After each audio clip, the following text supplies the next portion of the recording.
자, 탄핵 정국의 정치 상황 조금 더 짚어보겠습니다. 스튜디오에 김철현 경일대 특임 교수 나와 계십니다. 어서 오십시오. 예, 교수님, 오늘 추경호 원내대표 등 여당 지도부가 용산을 찾아서 대통령실 참모들과 지금 회동을 하고 있는 것 같습니다. 어떤 내용들이 지금 오가고 있을까요? 일단 뭐 오늘 한동훈 대표가 두 번째로 용산을 찾아서 대통령을 만났거든요. 예. 근데 별 성과가 없었습니다. 예.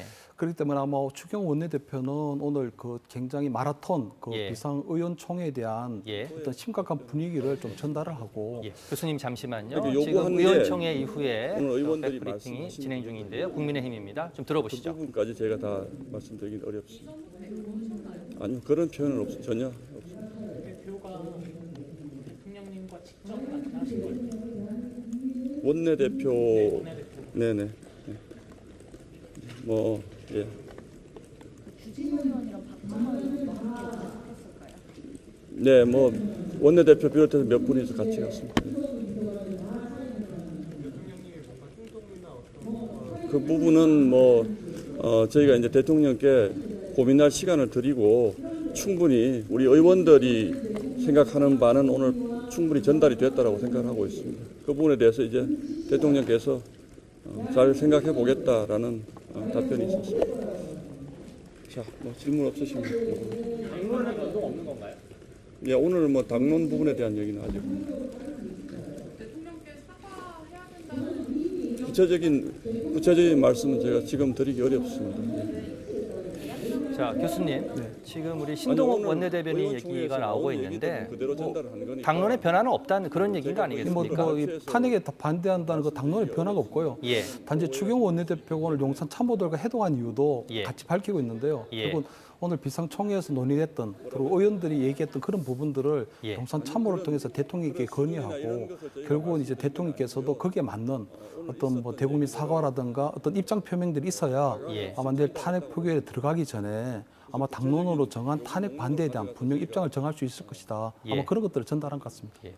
앞서 우리 우정화 기자는 내일 오전 정도에 대통령의 대국민 메시지가 나올 수도 있다 이런 가능성을 얘기했는데 교수님은 어떻게 보십니까? 그래서 뭐 오늘까지 안 나온 걸로 봐서는 사실 내일 나오기도 상당히 조금 예측할 수는 없지만 저는 어렵다고 보고 있거든요. 예. 왜냐하면 지금 뭐 가장 중요한 게 그 대통령 입장문에 담겨야 될 가장 중요한 거는 대국민 사과거든요. 예. 비상계엄에 대한 어떤 대통령의 잘못을 인정하는 부분인데 그런 것들은 국민의힘 의원들도 계속적으로 요구하고 있고 또 오늘 입장을 표명한 우리 광역단체장들도 똑같이 원하고 있는 예. 부분이거든요. 그런데 대통령께서는 여전히 나는 비상계엄을 선포한 것에 있어서 안보는 잘못이 없다 예. 하는 그런 입장을 계속적으로 견지하고 있기 때문에 아마 내일 그런 입장을 담아서 나올 수 있을지 저는 지난 총선 때도 보면 대통령께서 의료 담화를 발표할 때 예. 어떤 절차적 정당성 또는 계엄의 어떤 필요성 이런 부분들을 얘기하게 되면 예. 결국 국민의 눈높이에 맞지 않는 진정성 없는 사과라는 평가를 받을 수도 있기 때문에 내일 대국민 성명이 나오든 또는 그 안에 담겨지는 내용이 굉장히 중요하지 않을까 이렇게 보입니다. 예. 지금 계속 신동욱 원내대변인이 설명을 하고 있는데 잠시 현장 한번 가보겠습니다. 뭐요? 예, 내일 아침에 또 저희 의총할 겁니다. 몇 시로 돼 있나요? 하여튼 오전에 하는 걸로 그렇게 알고 있습니다. 네, 9시. 예. 당론 변경에 대한 얘기가 오늘 없었습니다. 예, 지금 그러니까 자막에 나오는데 국민의힘 내일 오전 9시에 의원총회를 열어서 다시 아니요, 그런 재논의하기로 구체적인 워딩을 의원총회에서 결론을 낸 것 가지고 같습니다. 얘기한 것은 아닙니다. 예. 오늘 의원들도 그 예. 부분에 대한 자, 논의는 교수님 앞서 보도도 보셨는데 대통령이 특정 정치인 체포를 지시했다 이런 정황이 나왔습니다. 그런데 지금 궁금한 게 하나 있습니다. 홍장원 국정원 1차장 말 그리고 조태용 국정원장의 말이 다릅니다. 누구 말이 지금 진실일까요? 일단 뭐 대통령께서 싹 잡아들여 이번 기회에 정리해야 돼 이렇게 어떤 대통령의 지시를 이행할 수 있는 사람은 예. 국정원 출신의 홍장원 1차장밖에 없거든요. 예. 왜냐하면 조태용 국정원장 같은 경우에는 외교부 출신이기 때문에 사실상 국정을 완벽하게 장악하고 있다고는 볼 수 없거든요. 예. 그렇기 때문에 저는 홍장원 차장의 진술이 조금 맞고 예. 또 야당이 포섭되지 않은 한 홍장원 차장이 굳이 거짓말할 이유는 없다고 보이거든요. 예. 거기다가 더 중요한 것은 한동훈 대표가 홍장원 차장의 말을 신뢰하고 있다는 겁니다. 예. 그렇기 때문에 본인이 결국 그 말을 믿고 결국 대통령의 어떤 즉각적인 어떤 직무 배제가 필요하다는 예. 탄핵이 필요하다는 그런 형태의 어떤 뭐 어떤 입장 변화가 있었기 때문에 예. 홍장호 차장이 저는 또 입장이 있다고 보고요. 저는 조태용 그 원장 같은 경우에는 이번 계엄 같은 경우에도 보면 합참의장이 패싱되는 일이 있었거든요. 예. 육군대장 계엄사령관을 맡는. 그래서 이번 과정에 있어서도 결국은 국정원에 대한 어떤 지시나 이런 것들은 조태용 원장이 좀 패싱 당한 게 아닐까 저는 이렇게는 보입니다. 예. 한동훈 대표가 정확히 이렇게 얘기했습니다. 대통령의 직무집행 정지가 필요하다. 그런데 탄핵 찬성 이런 표현은 언급하지 않았어요. 한 대표의 속내는 뭘까요? 일단은 그 직무가 정지돼야 된다는 두 가지를 담고 있거든요. 예. 하나는 탄핵을 통해서 강제적으로 직무가 정지되는 수가 있고 예. 또 하나는 스스로 결정을 할 수 있는 부분이 있거든요. 제가 볼 때는 한동훈 대표가 두 가지 경우의 수를 두고 있는 게 아닌가. 예. 하나는 강제적으로 탄핵을 당해서 직무 정지를 당할 것인가. 예. 아니면 대통령께서 스스로 어떤 하야할 수 있는 자진 사퇴할 그런 가지도 것인지. 예. 그런 두 가지 선택을 보고 있다고 보이는데 예. 과거에도 보면 미국의 닉슨 그때 대통령 사임할 때도 보면 워터게이트라는 게 있었거든요. 예. 사실은 한동훈 대표도 이번 계엄 사태를 약간의 마셜 게이트로 보고 있는 게 아닌가. 예. 이렇기 때문에 저는 한동훈 대표가 굳이 탄핵이라는 것 외에 어떤 대통령에게도 선택할 수 있는 수를 좀 남겨놓은 게 아닌가 이렇게 보입니다. 예.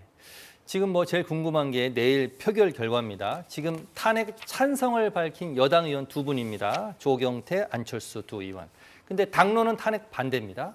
자, 그러면 내일 표결 결과는 어떻게 될 것으로 예상하십니까? 일단은 매직 넘버가 8인데 지금 2가 빠졌거든요. 예. 그리고 6이 남았는데 지금 초선 의원들이 성명을 발표한 분이 5분이 있습니다. 예. 그분들이 보면 대통령의 사과와 어떤 임기 단축을 통한 개헌이라든가 여러 가지 주장하고 있는데 예. 그분들도 저는 탄핵에 대해서 어떤 찬성 의견을 가질 수 있다고 보이거든요. 예. 거기다 계엄 해제에 찬성한 의원들이 18분인데 예. 그 계엄 해제 요건하고 탄핵 요건이 똑같습니다. 왜냐하면 계엄을 해제한 이유는 그것이 위헌적이고 불법적이라는 이유이기 때문이었거든요. 예. 그렇다면 계엄 해제를 당할 할 만큼 이게 위헌적이었다면 이건 거꾸로 이 탄핵을 할 만한 사유도 될 수 있는 거거든요. 예. 그렇기 때문에 저는 아마 탄핵에 이번에 계엄 해제 찬성한 18분들도 나름대로 탄핵에 찬성할 수 있는 여지는 좀 남아 있지 않을까. 그래서 예. 저는 아마 내일 조금 뭐 탄핵에 대한 그런 가결 가능성도 있다. 좀 더 있다 이렇게 보입니다. 예. 결과를 좀 지켜봐야 될 것 같은데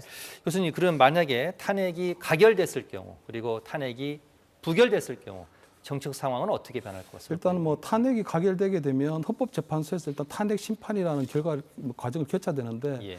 지금 아마 탄핵 심판을 지난 그 박근혜 탄핵 때 보면요, 박근혜 대통령 탄핵 때 보면 한 3개월 정도 3개월 걸렸거든요. 걸렸죠. 예. 근데 이번 같은 경우에는 지금 6분밖에 없기 때문에 헌법재판관이 지금 민주당이 추천한 2분에 대한 청문회를 거쳐서 한 8분 정도를 만든다면 예. 한 1, 2개월이 더 소요되면 예. 한 4, 5개월 정도의 어떤 이 헌법재판소에서 어떤 심판 과정이 있을 텐데 결국은 이번에 내일 아마 탄핵안이 가결된다면 급속하게 아마 조기 대선 전국으로 흐를 가능성이 있다고 보이거든요. 예. 만약에 조기 대선 전국으로 가게 된다면 결국 민주당이 이재명 대표를 상대할 그런 국민의힘의 차기 대선 후보냐 누구냐는 쪽으로 관심이 쏠릴 것 같고 예. 그렇게 하면 결국은 한동훈 대표에 대한 어떤 대안 부재론, 한동훈 대표 가장 이 국민의힘에서 높은 차기 대선 지지율을 보이고 있기 때문에 예. 한동훈 뭐 대세론이라든가 또는 한동훈 대안 부재론이 나타나면서 급속하게 아마 조기 대선 전국으로 흐르게 되지 않을까 이렇게는 보입니다. 예.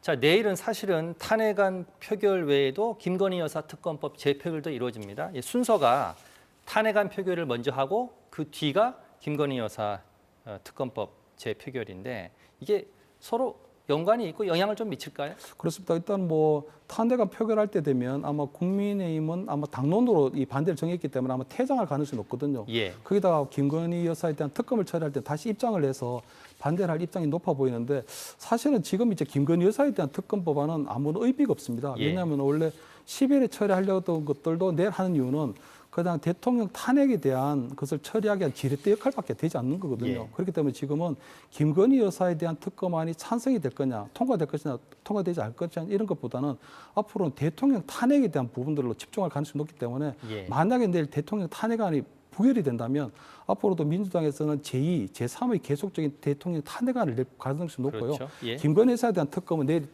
통과가 되든 통과가 되지 않든 아마 김건희 여사에 대한 특검은 이제 뒷전으로 밀릴 가능성이 좀 커졌다. 저는 앞으로는 이제 대통령 탄핵안에 집중할 가능성이 굉장히 커 보인다. 이렇게 말씀드립니다. 예, 알겠습니다. 오늘 여기까지 듣겠습니다. 김철현 경일대 특임교수였습니다. 고맙습니다.